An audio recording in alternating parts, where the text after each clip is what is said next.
Morning students.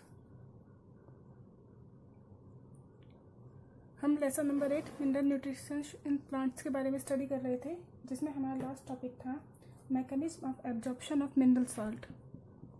जो topic हम last video में डिस्कस कर रहे थे वो टॉपिक था मैकेनिज्म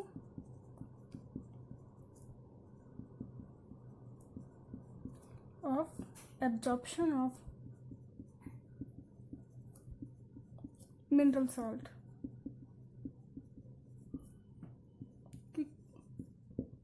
जो मिनरल्स है आपके, जो न्यूट्रिएंट्स है, वो किस तरीके से प्लांट्स एब्जॉर्ब करता है। यहाँ पे हम बात कर चुके थे जो मिनरल्स का जो एब्जॉर्प्शन है वो मेनली टू टाइप से होता है। एक तो होता है पैसिव एब्जॉर्प्शन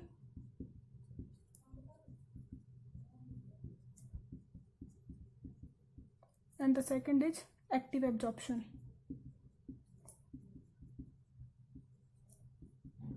देखिए सी, पहले ऐसा मानते थे, ऐसे एक थ्योरी थी कि जो वाटर एब्जॉर्प्शन है और जो मिनरल एब्जॉर्प्शन है वो सेम प्रोसेस है और एक ही साथ वाटर और मिनरल दोनों एब्जॉर्ब हो जाते हैं। लेकिन बाद में जब स्टडी की गई, रिसर्च की गई, तो ये क्लियर हो गया कि जो वाटर एब्जॉर्प्शन है और जो मिनरल एब्जॉर्प्शन है, these are two different process. जो वाटर एब्जॉर्प्शन है वो जनरली पैसिवली होता है, जबकि मैक्सिमम जो मिनरल का एब्जॉर्प्शन है वो कैसा होता है, आपका एक्टिव एब्जॉर्प्शन होता है। तो हमने क्या देखा, जो मेनली जो एब्जॉर्प्शन है वाटर का वो पैसिव होता है। कौन सी थ्योरी के अकॉर्डिंग? ट्रांसपिरेशन प्रूफ थ्योरी कि ट्रांसपिरेशन की प्रोसेस से वाटर पैसिवली एब्जॉर्ब होता है विदाउट एनर्जी। लेकिन एक्टिव एब्जॉर्प्शन में क्या होता है, मैक्सिमम जो आपके मिनरल्स हैं वो एक्टिवली एब्जॉर्ब होते हैं और एक्टिव एब्जॉर्प्शन में हमें एनर्जी की नीड होती है। यहाँ पे क्या चाहिए हमें एक्टिव एब्जॉर्प्शन में? एनर्जी। किसके फॉर्म में? एटीपी की फॉर्म में। लेकिन पैसिव एब्जॉर्प्शन में एटीपी की नीड नहीं होती। यहाँ पे प्लांट क्या करते हैं, अपने जो मेटाबॉलिक एनर्जी है उसको यूज नहीं करते हैं अपितु बट अकॉर्डिंग टू ग्रेडियंट, यानी कि जो कंसंट्रेशन में डिफरेंस है इसी के बेस पर आपके पैसिव एब्जॉर्प्शन कंप्लीट होता है। क्लियर हुआ? तो क्या देखा हमने कि जो पैसिव एब्जॉर्प्शन में क्या होगा, in this type of absorption the ions on the basis of their electrochemical potential gradient. किसके अकॉर्डिंग? Electrochemical potential gradient.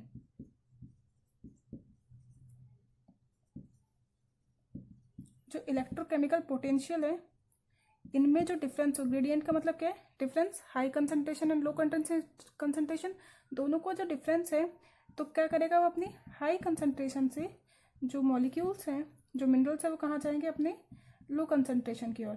और जब हाई से लो कंसंट्रेशन की ओर जाते हैं तो यहाँ पे एनर्जी की नीड नहीं होती है और विदाउट एनर्जी ही क्या करते हैं, आपके मॉलिक्यूल्स मूव करते हैं। देखिए जो पैसिव एब्जॉर्प्शन है ये भी 3 वेज में कंप्लीट होता है, कि यहाँ पे भी 3 अलग अलग थ्योरी दे रखी है कि किस तरीके से पैसिव एब्जॉर्प्शन का प्रोसेस कंप्लीट होती है। तो कौन कौन सी 3 थ्योरी है देखिए यहाँ पे। First one is mass flow hypothesis,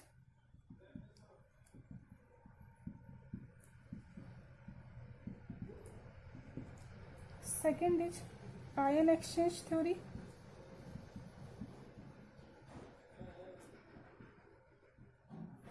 and the third is Donan's equilibrium.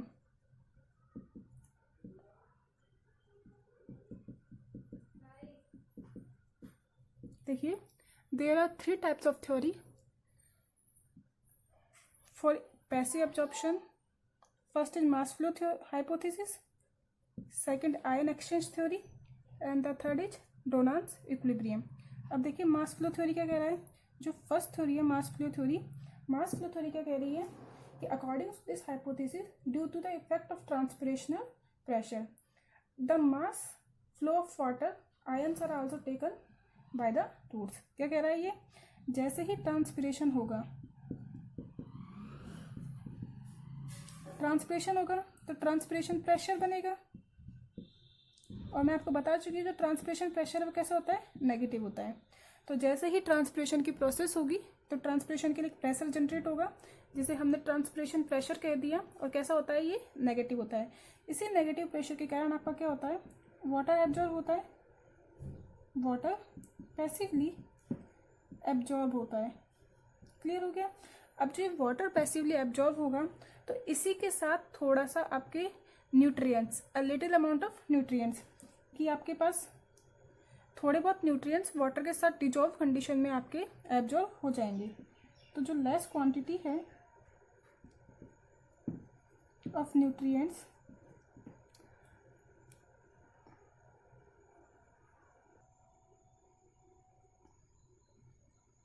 ये क्या हो जाएगी, एब्जॉर्ब हो जाएगी।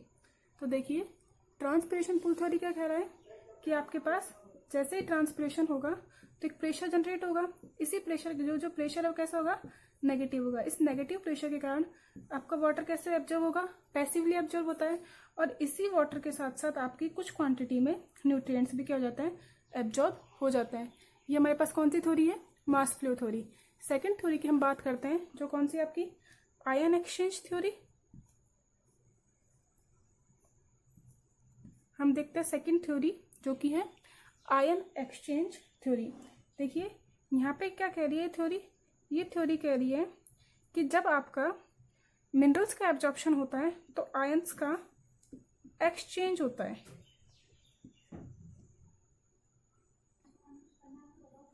अब जो ये आयन का एक्सचेंज होगा, इस एक्सचेंज में क्या होगा, देखिए जो पॉजिटिव चार्ज है उस पॉजिटिव चार्ज को किससे एक्सचेंज करेंगे, पॉजिटिव चार्ज से, और जो नेगेटिव चार्ज है उसे किससे एक्सचेंज करेंगे, नेगेटिव चार्ज से। यानी कि कैटायन कैटायन को एक्सचेंज करेगा और एनायन एनायन को एक्सचेंज करेगा। देखिए आयन एक्सचेंज थ्योरी में क्या होता है, यहाँ पे हमने क्या कहा कि आयंस का एक्सचेंज होता है। The exchange of cation and anions in definite number between the root surface and external environment called as ion exchange. Clear हो गया। अब यहाँ पे क्या होगा, सिमिलर चार्ज, सिमिलर जो चार्ज है ये क्या होंगे, आपके एक्सचेंज होंगे। तो सिमिलर चार्ज एक्सचेंज का मतलब क्या हो गया, जैसे H+ आयन है तो ये H+ आयन आपके K+ आयन के साथ एक्सचेंज होगा, या Cl- जो आयन है ये HCO3- बाइकार्बोनेट आयन के साथ क्या होगा, आपका एक्सचेंज होगा। तो सेम आयन को एक्सचेंज करते हैं। सपोज कीजिए बाहर आपके पास H+ की कंसंट्रेशन ज़्यादा है, अंदर आपके पास K+ की कंसंट्रेशन ज़्यादा है। अगर आपको H+ आयन को अंदर लेके जाना है तो आपको K+ आयन को बाहर भेजना पड़ेगा। क्लियर हो गया। तो क्या कह रहा है, जैसे H+ आयन एंटर करेगा सेल में तो K+ आयन क्या हो जाएगा, आउटवर्ड डायरेक्शन में आ जाएगा। तो इसे हमने क्या बोल दिया है, आयन एक्सचेंज। तो आयन एक्सचेंज से क्या हो जाएगा, आपके जो आयन्स है वो एब्जॉर्ब हो जाएंगे और आपके रूट में एंटर कर जाएंगे बाय पैसिव डिफ्यूजन। यहाँ पे भी आपको एनर्जी की नीड नहीं होती है। पैसिव डिफ्यूजन में क्या हो जाएगा, यहाँ पे एनर्जी की नीड नहीं होती है। अब नेक्स्ट और लास्ट जो आपके पैसिव एब्जॉर्प्शन में है, तो लास्ट कौन सा आपका, डोनांस इक्विलिब्रियम। देखिए जो डोनांस इक्विलिब्रियम है वो क्या कह रहा है, डोनांस ने दिया था ये जो थ्योरी है, ये थ्योरी किसने दिया था, डोनांस ने। तो अकॉर्डिंग टू डोनांस किस चीज के लिए है, ये फिक्स्ड आयन के लिए, कि जो आयन फिक्स है यानी कि मूव नहीं करते हैं, सेल के अंदर से बाहर मूवमेंट नहीं करते हैं, तो इनमें इक्विलिब्रियम, जो चार्ज का इक्विलिब्रियम है, पॉजिटिव या नेगेटिव चार्ज का जो इक्विलिब्रियम है वो किससे होता है, डोनांस इक्विलिब्रियम से। तो क्या कहा हमने कि जो आपके फिक्स्ड आयंस है जो मूवमेंट नहीं करते हैं या जो डिफ्यूज नहीं होते हैं, उनके बीच में आपके कंसंट्रेशन ग्रेडियंट के अकॉर्डिंग अगर आपको कुछ मिनरल्स एब्जॉर्ब करना है तो वहाँ पे क्या आ जाएंगे, डोनांस इक्विलिब्रियम के बारे में हम बात करते हैं। तो यहाँ पे हमने देखा पैसिव एब्जॉर्प्शन के बारे में। अब हम बात करेंगे एक्टिव एब्जॉर्प्शन, जहाँ पे हमें एटीपी की नीड होगी। देखिए अब हम डिस्कस करते हैं एक्टिव एब्जॉर्प्शन के बारे में। तो the diffusion of ions against the electrochemical potential, क्या कह रहे हैं हम, सपोज कीजिए कोई आयन है, जनरली जो डिफ्यूजन इससे क्या होगा, अपनी हाई कंसंट्रेशन से लो कंसंट्रेशन की ओर मूव करेगा। यहाँ पे आपके पास पॉजिटिव चार्ज की कंसंट्रेशन ज़्यादा है, यहाँ पे आपके पास पॉजिटिव चार्ज का नंबर कम है, तो क्या होगा, हाई चार्ज से लो चार्ज की ओर क्या करेगा, ये आपके मूवमेंट करेगा। लेकिन इसके अगेंस्ट आपको मूवमेंट कराना है कि अपने लो कंसंट्रेशन से हाई कंसंट्रेशन के मूव कराना है तो क्या हो जाएगा यहाँ पे एक्टिव एब्जॉर्प्शन। और कंसंट्रेशन ग्रेडियंट के अगेंस्ट आपको अगर कोई वर्क डन कराना है तो एनर्जी चाहिए, और ये एनर्जी किसकी फॉर्म में होगी, एटीपी की फॉर्म में। तो एक्टिव एब्जॉर्प्शन में आपको जो एटीपी मिलती है, जो एटीपी यूज करते हैं, ये एटीपी प्लांट्स को कहाँ से मिलेगी, उनकी मेटाबॉलिक एनर्जी से या मेटाबॉलिक रिएक्शंस से।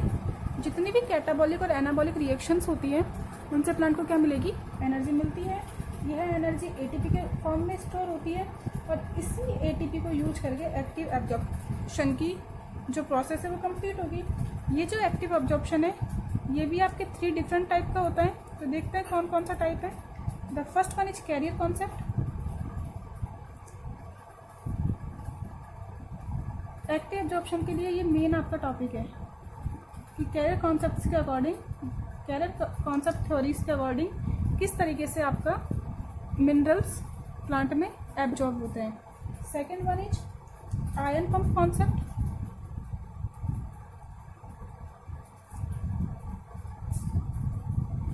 जिसे हम साइटोक्रोम कॉन्सेप्ट भी कहते हैं। It is also called eight cytochrome concept. And the third one is electrochemical gradient. Electrochemical gradient hypothesis. देखिए, तो जो एक्टिव एब्जॉर्प्शन है, ये एक्टिव एब्जॉर्प्शन कितने टाइप से होता है, 3 डिफरेंट टाइप्स है यहाँ पे। कौन कौन से, carrier concept, ion pump cytochrome concept and electrochemical gradient hypothesis. अब देखिए यहाँ पे जो कैरियर कॉन्सेप्ट है इसे हम हमारे नेक्स्ट वीडियो में देखेंगे। आज हम बात करेंगे आयन पंप साइटोक्रोम कॉन्सेप्ट और इलेक्ट्रोकेमिकल ग्रेडियंट हाइपोथेसिस। चलो पहले कैरियर कॉन्सेप्ट की बात कर लेते हैं। देखिए कैरियर कॉन्सेप्ट क्या कह रहा है, जो कैरियर है, ये कैरियर क्या होती है, carrier is special type of protein. क्या ये आपकी प्रोटीन है, एक स्पेशल टाइप की, जो आपकी मेम्ब्रेन है, सेल जो मेम्ब्रेन है, सेल मेम्ब्रेन में प्रेजेंट होती है। क्लियर है। सेल मेम्ब्रेन की स्ट्रक्चर आप देख चुके होंगे, सिंगर निकोल्सन मॉडल।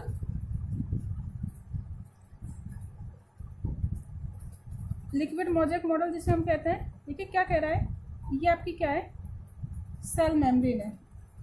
हमें पता है सेल जो मेम्ब्रेन है वो लिपिड और प्रोटीन की बनी होती है। एक थिक लेयर होती है जिसके अंदर आपके पास लिपिड की बाई लेयर होगी, जिसके बीच बीच में आउटर साइड, इनर साइड, और आपकी थिकनेस में क्या प्रेजेंट होती है, प्रोटीन। ऐसे ही यहाँ पे प्रोटीन प्रेजेंट होती है आपकी, जिसे हमने क्या बोल दिया है, कैरियर प्रोटीन। क्या ये आपकी कैरियर प्रोटीन। अब देखिए, सपोज कीजिए K+ आयन लेके चलते हैं हम। ये आउटर एनवायरनमेंट है सेल का, ये कहाँ का है, आउटर। और ये कौन सा एनवायरनमेंट है, इनर एनवायरनमेंट है। देखिए ये थ्योरी क्या कह रही है, इस थ्योरी के अकॉर्डिंग क्या होगा, जो मूवमेंट है आयंस का, यानी कि K+ जो आउटसाइड है वो इनसाइड, जो K+ आयन है आउटसाइड से जो इनसाइड आएगा तो किसकी हेल्प से आएगा, कैरियर की हेल्प से। किसकी हेल्प से आएगा, कैरियर की हेल्प से। तो जो कैरियर कॉन्सेप्ट है वो क्या कह रहा है, इनिशियली आपके पास जो कैरियर है,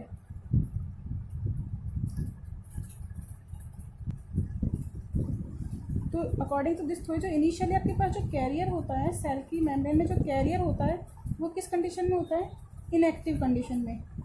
जैसे ही ये कैरियर एटीपी के साथ रिएक्शन कर लेता है तो एटीपी, एडिनोसिन ट्राइफॉस्फेट, 3 फॉस्फेट के मॉलिक्यूल्स है इसके पास। अगर एक फॉस्फेट ब्रेक डाउन हो जाएगा तो कितने रह जाएंगे, 2 फॉस्फेट के मॉलिक्यूल। और जो एनर्जी रिलीज होगी वो एनर्जी इस कैरियर को इनएक्टिव से कैसी कंडीशन में ला देगी, एक्टिव कंडीशन में। तो जो कैरियर आपको इनएक्टिव कंडीशन में था कैसा आ जाएगा, ये एक्टिव कंडीशन में, और क्या मिल जाएगा आपको, एडीपी। अब देखिए इनिशियली आपके कैरियर कैसा था, सेल के पास जो कैरियर था इनएक्टिव कंडीशन में, अब कौन सी कंडीशन में आ गया, ये एक्टिव कंडीशन में। दैट मीन्स अब जो ये कैरियर है ये आपके मॉलिक्यूल से बाइंड कर सकता है। तो इनिशियली जब आपका कैरियर इनएक्टिव कंडीशन में था तो जो मॉलिक्यूल है K+ उसके साथ ये बाइंड नहीं कर पाएगा। जैसे ही इसने एटीपी से रिएक्शन करी, ये क्या हो गया आपका, एक्टिव हो गया। अब क्या करेगा, जो बाहर मॉलिक्यूल है K+ उसके साथ बाइंड कर जाएगा। क्लियर है। तो अब जैसे ही आपका कैरियर मॉलिक्यूल एक्टिव हो गया, तो देखिए क्या कह रहा है ये, जैसे ही कैरियर एक्टिव हो जाएगा तो ये आयन के साथ बाइंडिंग शो कर देगा, जिससे क्या हो जाएगा, आपका कैरियर आयन कॉम्प्लेक्स का फॉर्म हो जाएगा।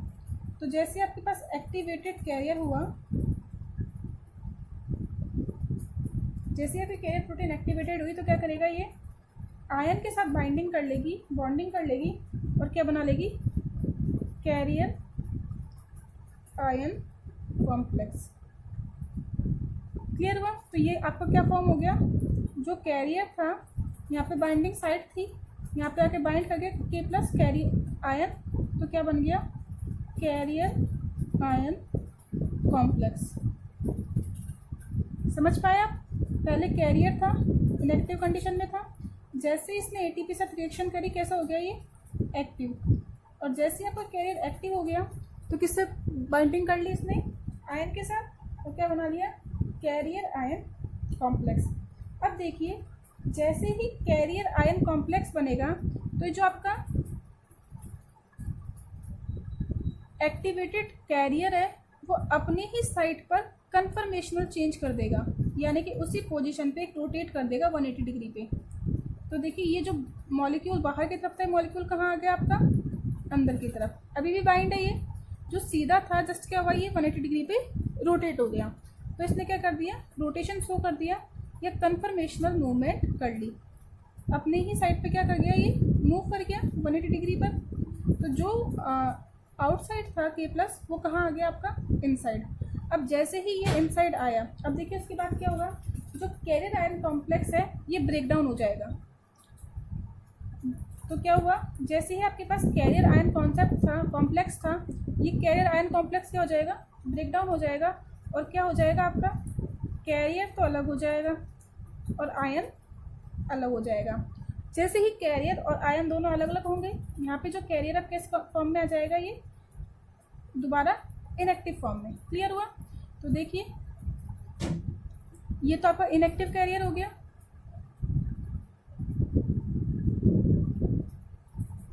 और जो इसके साथ के प्लस मॉलिक्यूल था, ये के प्लस कहाँ आ गया आपका, सेल के इनर एनवायरनमेंट में। ये कौन सा था, सेल का आउटर एनवायरनमेंट। तो आउटर एनवायरनमेंट से कहाँ आ गया, ये सेल के इनर एनवायरनमेंट में। देखिए हमने क्या कही, ये जो आपके पास सेल है इसकी कुछ थिकनेस होगी सेल मेम्ब्रेन की, ठीक है। तो आउटर से के प्लस आयन को क्या किया आपने, इनर एनवायरनमेंट में ले लिया, किसकी हेल्प से, कैरियर की हेल्प से। तो ये आपका कैरियर कॉन्सेप्ट है। अब जो कैरियर कॉन्सेप्ट है किसने दी थी, हाइपोथेसिस वॉन डेन हॉनेस्ट ने, by van den Honert. Clear हो गया। तो देखिए कैरियर कॉन्सेप्ट क्या कह रहा है कि absorption of ion is due to the energy and this energy is used by ATP. और कैरियर कॉन्सेप्ट में क्या होगा, आपके पास ट्रांस मेम्ब्रेन पर या मेम्ब्रेन पर कैरियर प्रोटीन होंगी, और ये कैरियर प्रोटीन एक्टिवेट होकर के आपके आयंस को आउटर एनवायरनमेंट से इनर एनवायरनमेंट में मूवमेंट कराने में हेल्प करती है। क्लियर हुआ। तो ये था हमारा कैरियर कॉन्सेप्ट। नेक्स्ट वीडियो में हम आयन पंप हाइपोथेसिस और इलेक्ट्रोकेमिकल ग्रेडियंट हाइपोथेसिस के बारे में स्टडी करेंगे। आज के लिए इतना ही। Thank you.